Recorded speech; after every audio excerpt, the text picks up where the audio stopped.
My son said I should be grateful that he even answered my calls.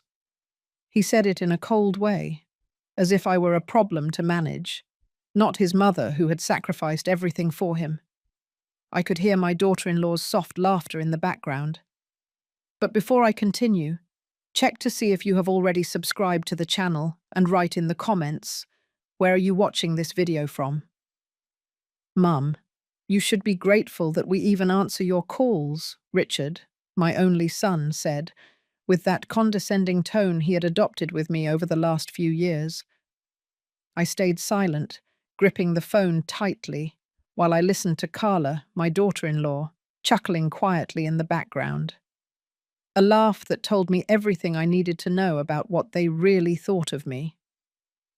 Grateful? I finally repeated.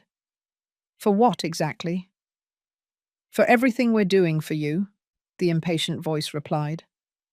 Managing your accounts, paying your bills, organizing your life. You wouldn't have to worry about a thing if you would just let us handle everything. I wanted to remind him that for 40 years I was a chief accountant at a major Chicago hospital, that I raised 2 children alone after my husband passed away, that I balanced family budgets during times of galloping inflation. But instead, I just took a deep breath. I didn't realize I needed to demonstrate gratitude because you were doing something you offered to do. Mum, Carla interrupted, with her artificially sweet voice.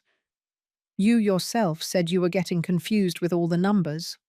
We're just helping like you asked. But I had never said that. I never asked for that help. It started subtly, a few months after I moved closer to them following my retirement. First, it was the suggestion to put accounts on automatic debit.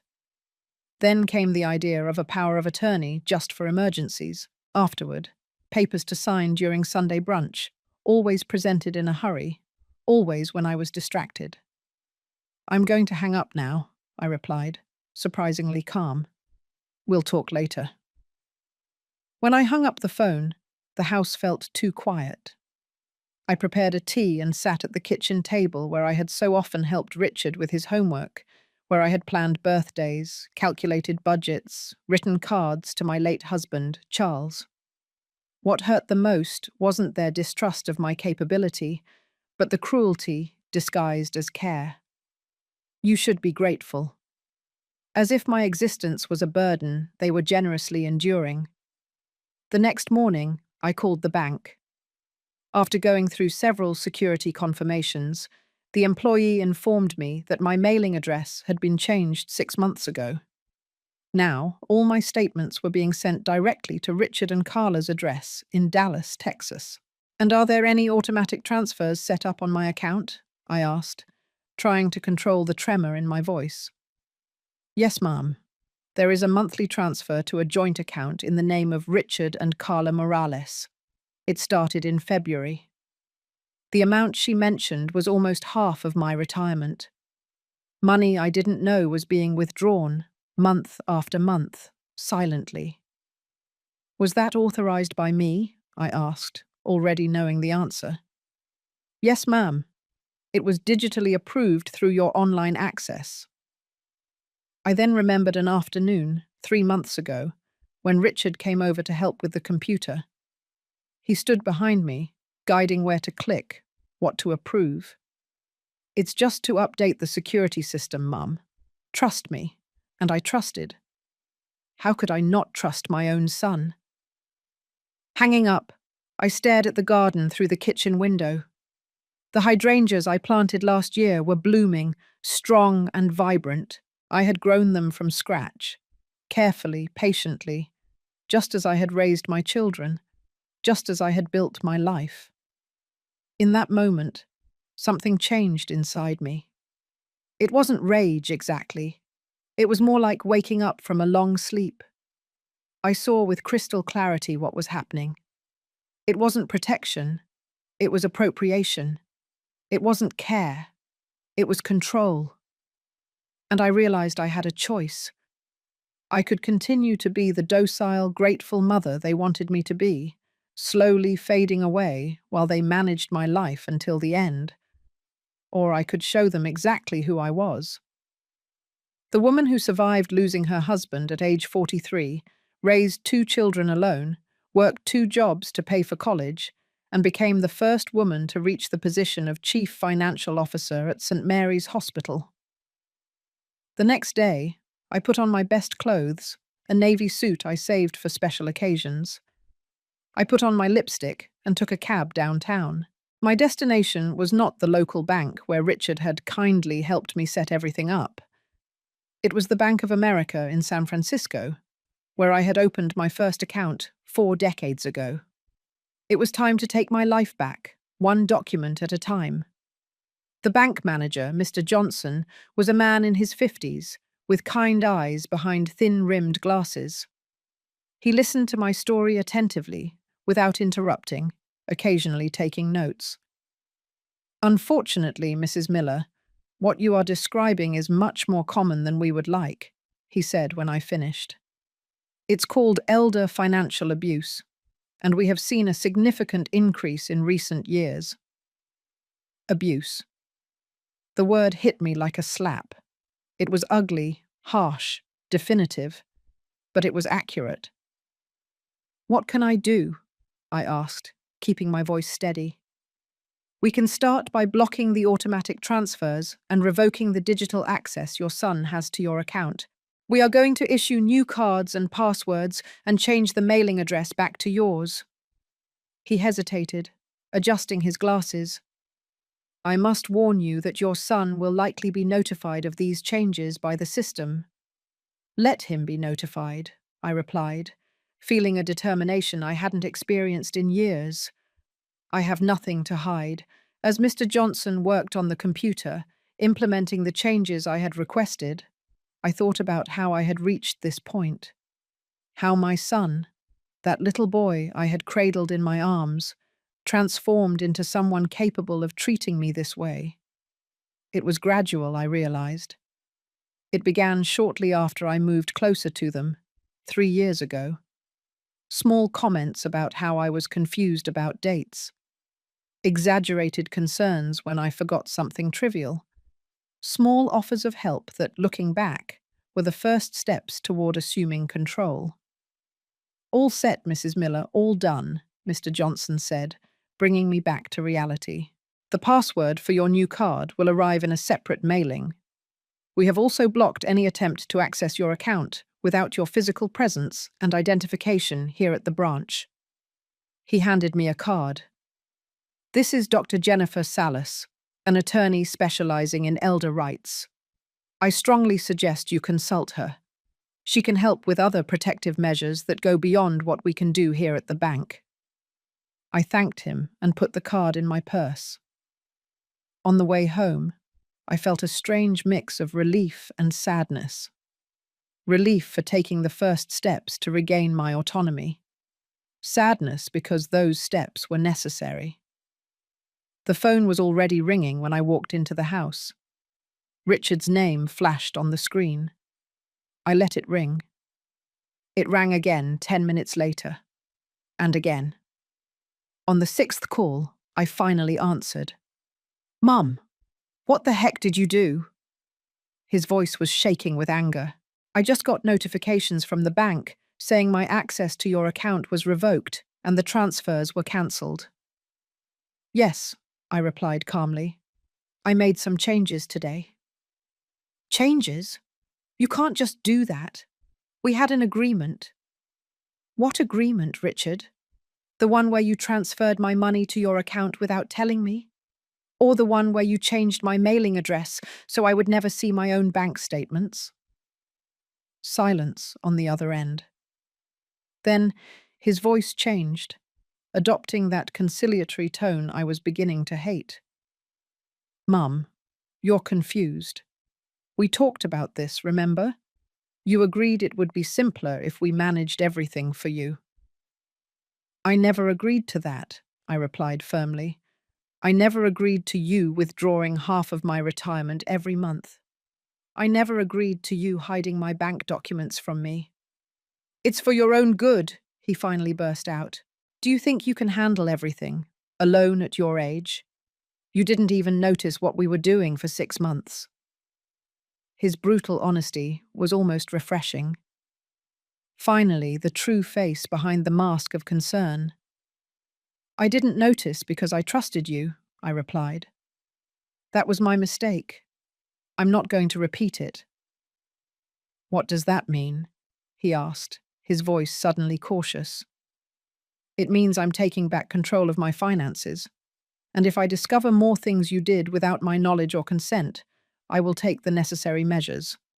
Measures? Are you threatening me, Mum?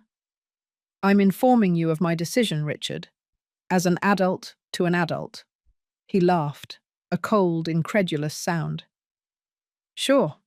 We'll see how long this lasts before you're begging for our help again. After hanging up, my hands were shaking so much I could barely prepare a tea. Not from fear, but from a pent-up fury I hadn't felt in decades. The last time was when Richard's school principal suggested that, as a single mother, maybe I didn't have the structure to raise a boy properly. On that occasion, I had defended my right to be a mother. Now I was defending my right to be a person. The next day, I called Dr. Jennifer Salas and scheduled a consultation. While waiting for the date, I systematically began to investigate what else Richard and Carla had done without my knowledge. I checked drawers, folders, old documents. What I found left me cold. The deed to my house in Boston, which Charles and I had bought 30 years ago with so much sacrifice, now included Richard's name as a joint owner. My life insurance policy, which originally had my 2 children as equal beneficiaries, now listed only Richard and Carla. Even my funeral plan had been altered, from a traditional burial as I wanted to a quick, cheap cremation. It was as if they weren't just stealing from me while I was alive, but also erasing my wishes for after death. As I organized those documents in a folder, the phone rang. It was my daughter, Lisa, who lived in another state. Mum, what's going on? Richard just called me saying you're acting weird, making accusations. I took a deep breath. It was time to shed more light on this situation. Lisa, your brother has been transferring my money to his account without my knowledge. He altered documents for my house and insurance without consulting me. When I found out and confronted him, he said I should be grateful that he even answered my calls. Silence on the other end of the line. Then her voice came in, low and concerned. Oh my gosh, Mum. Are you sure? Absolutely. I have bank statements, transfer records, everything documented. He said you're confused, that you're imagining things. Of course he said that, I thought. That's how it starts. Questioning the person's sanity, making everyone question their perception of reality. Lisa, I worked with numbers all my life. I may be older, but I know how to recognize when someone is diverting my money. I heard her take a deep breath. I'm booking a flight to New York tomorrow. I need to see this with my own eyes. When I hung up, I felt the first glimmer of hope in days. Regardless of what happened next, I wouldn't be facing it alone anymore. Dr. Jennifer Salas's office was exactly like her, elegant, direct, and without unnecessary frills. Sitting behind a dark wood desk, she listened intently while I explained my situation, with Lisa by my side for moral support. My daughter had arrived the night before, and after examining the documents I had collected, she was horrified. What Richard did, Dr. Salas said when I finished, constitutes elder financial abuse. It is both a crime and a civil offence. The good news is that you acted quickly and we have substantial evidence. What are our options? Lisa asked, holding my hand. We can proceed on several fronts. First, we need to officially revoke any power of attorney Richard may have. Second, legally contest the changes to the house deed and insurance policies which were made without informed consent. Third, we can file a civil lawsuit to recover the diverted funds. The attorney paused, looking directly at me. There is also the option of filing a criminal complaint. What your son did is fraud. The word hung in the air, heavy and irrefutable. Fraud. Crime.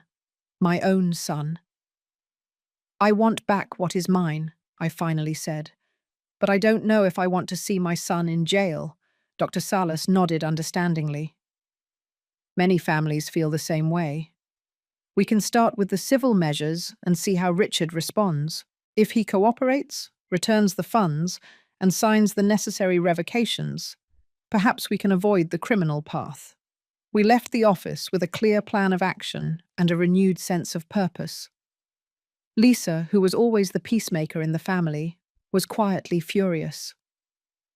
I never imagined Richard would do something like this, she said as she drove back to my house. I always thought Carla was materialistic, but this is another level. People do terrible things when they think they're in the right, I replied, looking out the window at the passing trees, and when they think no one is watching. That night, Lisa and I reviewed more documents, finding even more evidence of the gradual control Richard had assumed over my financial life. Credit cards opened in my name, utility accounts transferred to his address, even an initial consultation with a real estate agent about selling my house, all without my knowledge. It was as if they weren't just stealing from me while I was alive, but also erasing my wishes for after death. As I organized those documents in a folder, the phone rang. It was my daughter, Lisa, who lived in another state. "Mom, what's going on? Richard just called me saying you're acting weird, making accusations." I took a deep breath. It was time to shed more light on this situation. "Lisa, your brother has been transferring my money to his account without my knowledge. He altered documents for my house and insurance without consulting me. When I found out and confronted him, he said I should be grateful that he even answered my calls." Silence on the other end of the line. Then her voice came in, low and concerned. "Oh my gosh, Mum, are you sure?" "Absolutely. I have bank statements, transfer records, everything documented." "He said you're confused, that you're imagining things." Of course he said that, I thought. That's how it starts. Questioning the person's sanity, making everyone question their perception of reality. "Lisa, I worked with numbers all my life. I may be older, but I know how to recognize when someone is diverting my money." I heard her take a deep breath. "I'm booking a flight tomorrow. I need to see this with my own eyes." When I hung up, I felt the first glimmer of hope in days. Regardless of what happened next, I wouldn't be facing it alone anymore. The doorbell rang at 9 o'clock in the morning the next day. Richard was at the door, with Carla right behind him. Their faces showed a mix of rage and false concern when they saw Lisa open it. "What are you doing here?" he asked abruptly. "Visiting our mother," Lisa replied coldly. "Something you should try doing without bringing her paperwork to sign." His face turned red. "What are you talking about? Who filled your head with that nonsense?" "Bank statements aren't nonsense, Richard," I responded, appearing behind Lisa. "Nor are the adulterated deeds or the altered insurance policies." "Can we come in and talk like adults?" Carla intervened, her professional smile firmly in place. "I think there's been a huge misunderstanding." We let them in, but we didn't invite them to sit. Instead, Lisa placed the folder of documents we had organized on the living room table. "Misunderstanding?" she repeated, opening the folder. "Then explain why $2,500 comes out of Mum's account every month directly into your joint account. Explain why her name was removed as the sole owner of the house she paid for. Explain why you were consulting with realtors to sell this house without her knowledge." Carla's smile wavered. Richard ran his hand through his hair. a gesture he had made since childhood when he was caught in a lie. "We were just organizing everything for the future," he said, his voice lower now. "Mom is getting older. She needs supervision. The financial arrangements were just to make sure everything was in order." "What order?" I asked, keeping my voice calm. "The order where you two control everything and I don't have access to my own accounts. The order where you can decide to sell my house behind my back." "We weren't going to sell without telling you," Carla exclaimed. "We were just exploring options for when you might need more intensive care." "And when would that be?" Lisa asked. "When you two decided it was time. When the house was worth more. When you needed the money for something." Richard stepped forward, pointing his finger at Lisa. "You have no right to question our intentions. You're miles away. You show up once a year at Thanksgiving while we're here daily taking care of her." "Taking care or looting?" Lisa countered. "Enough." My voice cut through the argument. Everyone turned to look at me, surprised by the volume and the force. "I'm not a child for you to fight over how to care for me. I am an adult, with all my rights and mental faculties intact. And I am informing you too," I said, looking directly at Richard and Carla, "that I have hired an attorney. I want all my money back. I want my name restored as the sole owner of the house. I want all powers of attorney and authorizations revoked." Richard paled. "You hired an attorney? Against your own son? Against people who abused my trust?" I corrected. "The fact that one of them is my son only makes it more painful, not less wrong." Carla let out a short, incredulous laugh. "This is ridiculous. We were just trying to help. If you want to be ungrateful after everything we did, fine. Let's go, Richard."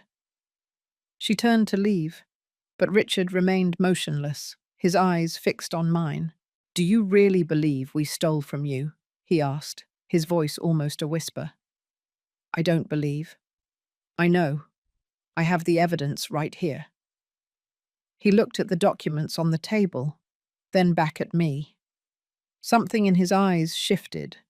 It wasn't repentance exactly, but maybe the first glimmer of understanding. "What do you want me to do?" he finally asked. "Return what you took. Sign the documents Dr. Salas will prepare. Respect my autonomy from now on." "And if I don't?"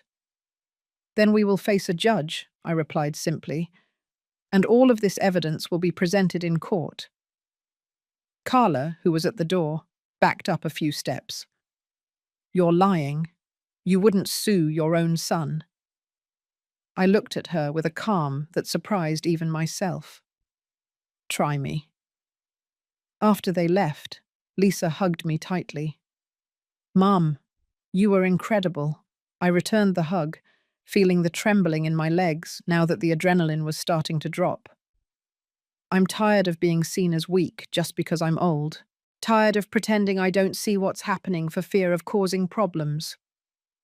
"You were never weak," Lisa said. "You were just too kind. There's a difference." That night, while Lisa slept in her old room, I stood on the balcony looking at the stars. I thought about Charles and what he would say about all this. He always had a complicated relationship with Richard. He loved him deeply, but was often frustrated with his selfishness. "You have to be tougher with him," Charles used to say, "or one day he's going to believe the world owes him everything." It seemed that day had arrived, and Richard had decided I was the first creditor to be collected from. The following weeks were a whirlwind of meetings with lawyers, affidavits, and document review.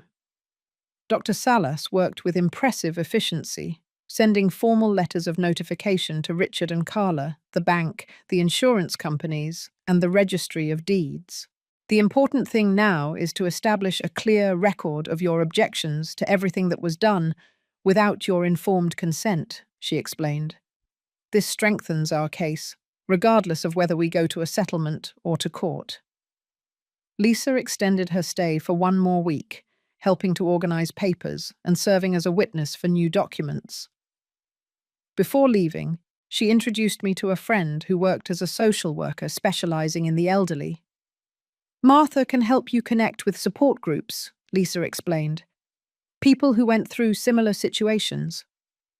Initially, I resisted the idea. I didn't consider myself a vulnerable senior needing a support group, but after Lisa's gentle insistence, I agreed to at least meet Martha. It was one of the best decisions I made.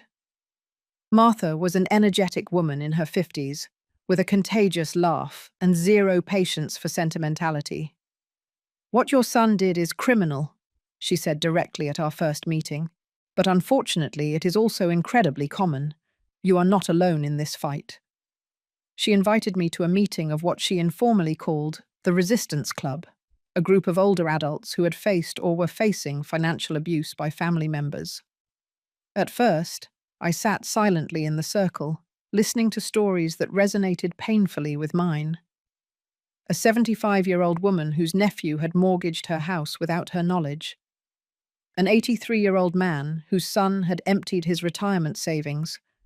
A 70-year-old widow whose daughter had sold her family jewelry while she was in the hospital. "The worst part isn't the money," said Vera, an elegant woman of 81 who would become one of my closest friends. "It's the betrayal. It's hearing, 'You should be grateful,' when we question.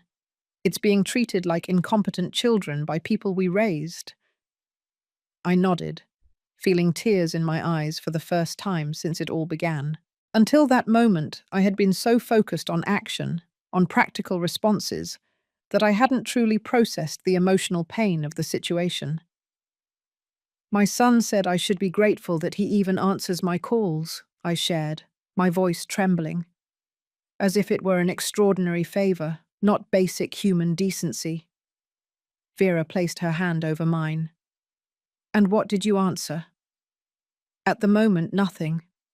I was in shock, but now I'm answering with actions." A small smile appeared on her face. "Good. The best response to 'you should be grateful' is to show exactly what you're capable of." The group became my refuge in the months that followed. There was no need to explain or justify my pain. Everyone understood.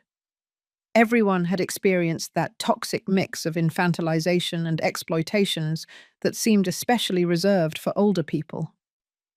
More importantly, the group helped me see that what was happening wasn't my fault. It wasn't the result of some failure of mine as a mother. It was part of a larger pattern, a social dynamic that allowed and sometimes even encouraged the abuse of the elderly. One afternoon, as I was leaving a group meeting, I found Richard waiting in the parking lot, leaning against his car. My heart raced, but I kept my posture erect and kept walking. "Mum," he called, "can we talk?" I stopped a few feet from him. "About what?" "About all this lawsuit, these accusations." "They're not accusations, Richard. They are documented facts." He sighed deeply.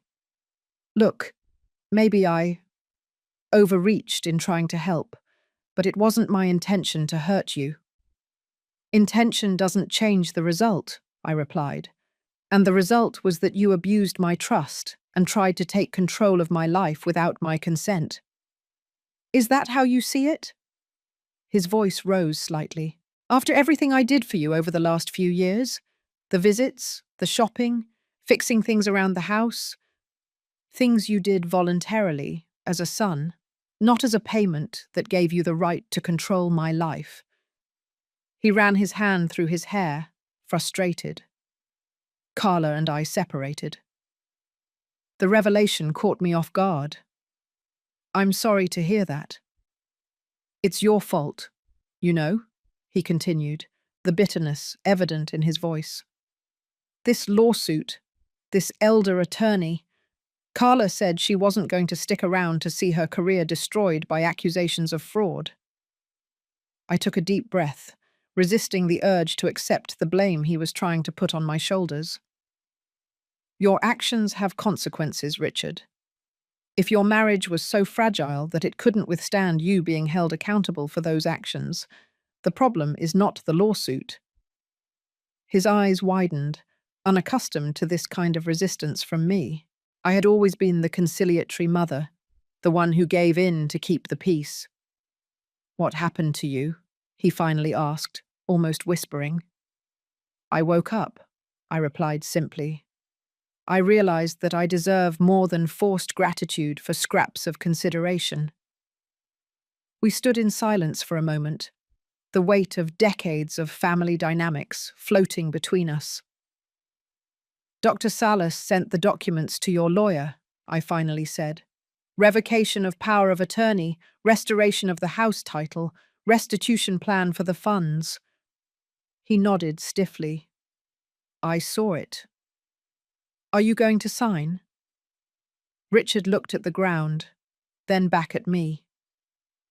"Do I have a choice?" "We always have choices, son. I choose no longer to be treated as incompetent. You can choose to do what is right, or face a judge." When he didn't answer, I turned to leave. "Mom," he called, his voice suddenly less confident. "After I sign, after everything is resolved, will we still be family?" The question caught me off guard. I stopped, but didn't turn around. "That depends more on you than on me," I finally replied. "Family is more than blood, Richard. It is respect, trust, honor. You broke all of that. And it can't be fixed."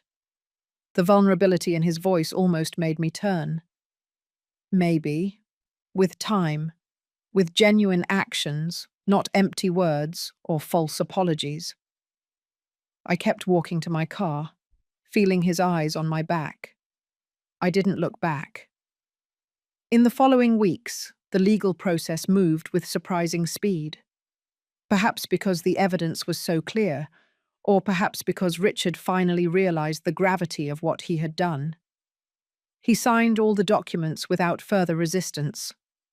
The deed to my house was restored, with my name as the sole owner.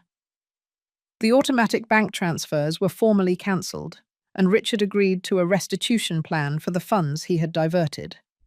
The insurance policies were corrected, and the powers of attorney revoked. "It's a faster resolution than many cases I see," Dr. Salas commented at our final meeting. "There's usually a lot more resistance, especially from children who genuinely believe they are acting in their parents' best interest." "Richard knows what he did," I replied. "Deep down, he always knew." I left her office with a sense of conclusion, but not of triumph. There were no real winners in this situation. I had regained my financial autonomy, but at an immense emotional cost. A distant son, a relationship perhaps irretrievably damaged. At the group meeting that week, I shared the resolution of my case. "It's a victory," said Martha, the coordinator. "We must celebrate every victory, even the bittersweet ones." Vera, who had become my confidant, squeezed my hand. "How do you feel?" "Empty," I admitted.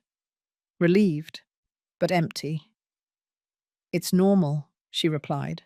"You're grieving, not for the loss of money or assets, but for the loss of the illusion that your son would never hurt you that way." Her words resonated deeply. It was exactly that. Grief.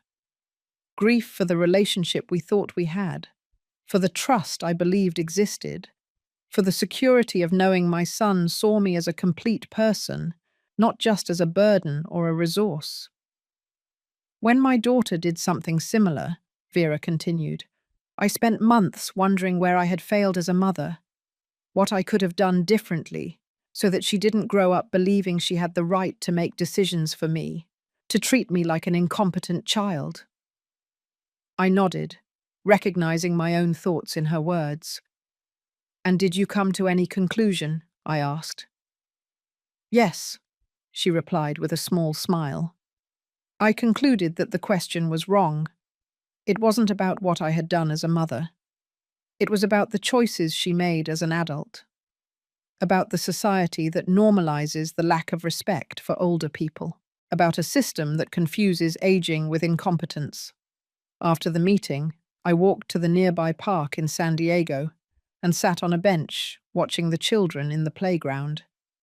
Young parents watched attentively, assisting when necessary, but mainly allowing the little ones to explore on their own, even if it meant occasional falls and scraped knees. That's how I had tried to raise Richard and Lisa, providing support, but allowing independence. Helping, but not controlling. Where had it gone wrong with Richard? My phone rang, interrupting my thoughts. It was Lisa. "How are you, Mum?" Her voice sounded concerned, even from miles away. "I'm fine, dear. The documents were all signed. Legally, everything is resolved. And emotionally?" I hesitated. "Complicated. I have good days and tough days." "You did the right thing," she reassured me. "What Richard did, I can't even imagine how he thought that was acceptable." "He thought I wouldn't notice," I replied. "Or worse, he thought I should be grateful for his help, even when that help was exploitation." We were silent for a moment. The gravity of the situation floated between us. "Richard called me yesterday," Lisa finally said. My heart raced. "What did he want?" "To talk about you, actually. He sounded different, less defensive. He said he's starting therapy." "Therapy?" I repeated, surprised. "Yes. Apparently, the divorce and this whole legal process forced him to face some things about himself. He mentioned that the therapist suggested he might have unresolved issues with money and control." I closed my eyes for a moment, absorbing this information. Richard, in therapy, confronting his internal demons. It was more than I expected, honestly. "He asked if I thought you would agree to talk to him at some point," Lisa continued. "Not now, but maybe in the future, when things hurt less." "What did you say?" "I said that depended entirely on you, that you had every right to set boundaries after what happened." I smiled slightly, grateful for my daughter's firmness. "Thank you for respecting that. Always, Mum. You deserve respect, not forced gratitude, but genuine respect." After hanging up, I continued sitting on the bench, watching the clouds pass. The idea of Richard in therapy, acknowledging his problems, was a small ray of hope in a sky previously completely clouded. It didn't mean everything was forgiven or forgotten. It didn't mean trust could be instantly restored. But it was a beginning, a hesitant first step on a long road. In the months that followed, I focused on rebuilding my life, not just financially, but socially and emotionally. I continued attending the support group, where I found not only understanding, but true friendships. I started taking watercolor classes at the local community center in Seattle, something I had always wanted to try, but never found time for during my working years. I joined a book club at the library. I volunteered once a week in a literacy program for children, where my experience was valued, not dismissed. Slowly, I rebuilt a sense of purpose and identity, separate from just being a mother or a widow. I became Helen again, complete, capable, alive. One afternoon, 3 months after the legal resolution, the doorbell rang. I opened the door and found Richard standing there, holding a small vase of violets, my favorite flowers. "Can I come in?" he asked, without the defensive tone that had characterized our recent interactions. I hesitated for a moment, then I opened the door wider. "For a quick cup of coffee."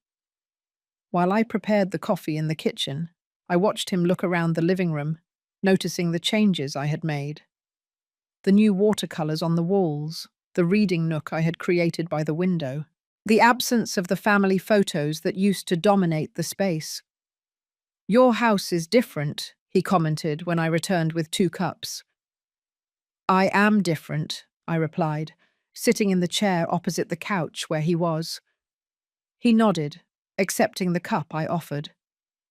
"Lisa told me you're painting now. Watercolor. I'm not very good yet, but I'm enjoying the process."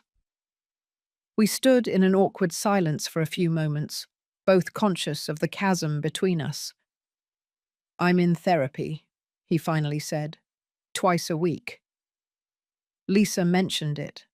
"How's it going?" He looked at his cup.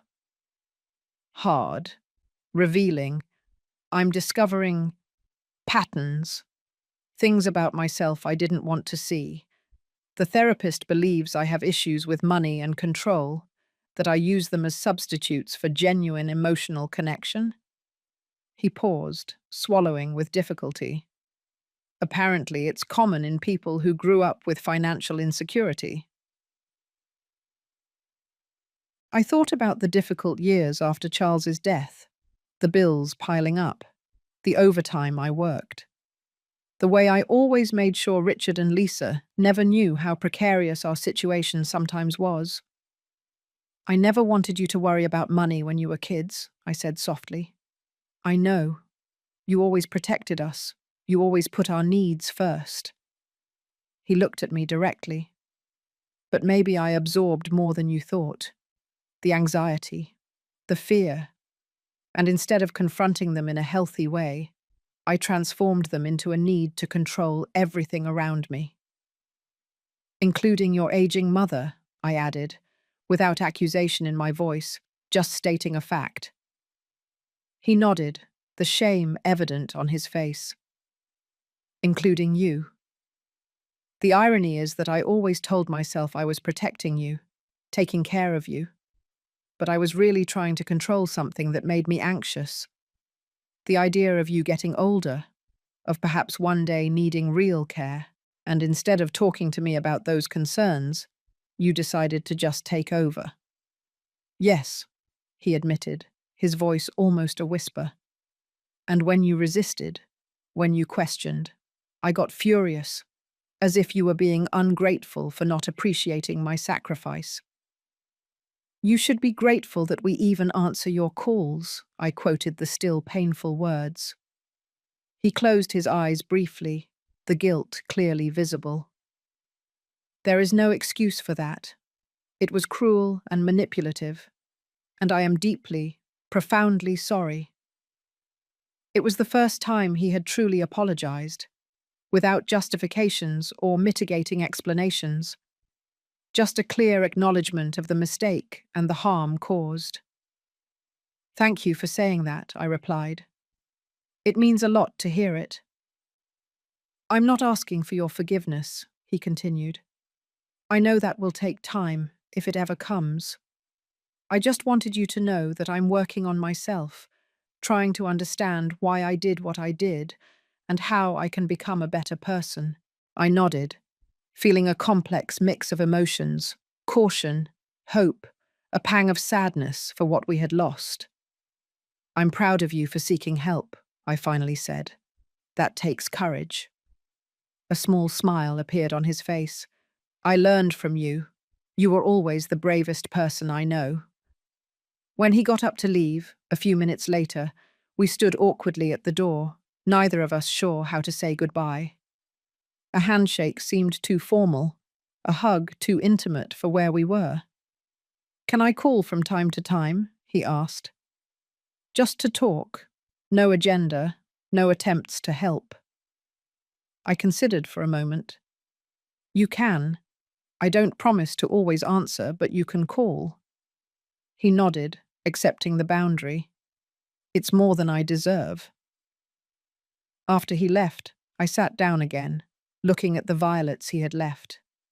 They were beautiful, delicate, but surprisingly resilient, just like the fragile hope that was beginning to blossom in my heart. 18 months passed since that fateful phone conversation. 18 months since I heard my son say I should be grateful that he even answered my calls. A lifetime in some respects, just a moment in others.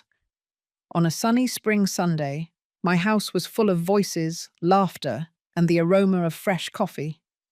The support group that had been my refuge in the toughest times was gathered to celebrate Vera's 83rd birthday, and she was more vibrant than ever.